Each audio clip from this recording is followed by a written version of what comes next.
আমি ভিডিও করে পাঠাইতেছি, দেখেন আপনার কোনো কিছু পছন্দ হয় কিনা। এই মালটা আছে নতুন মাল, আইসক্রিমের মধ্যে 3 কালার 4 কালার, 110 টাকা প্যাকেট, 40 পিস।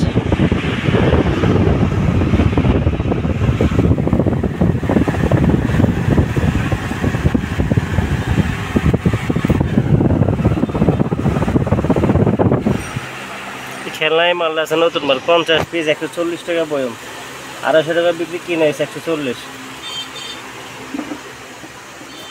স্বর্ণের বারটা আছে, স্বর্ণের বারটা ভালো চলে, এটা এসে 125 টাকা, 40 পিস, প্রচুর চলে মাল।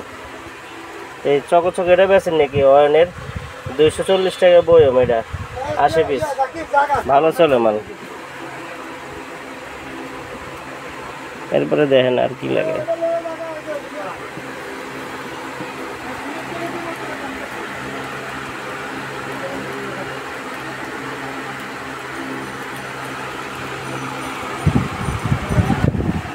খেলা এই মালটা আছে নতুন মাল, এটা হচ্ছে 40 পিস, 115 টাকা, 40 পিস 115।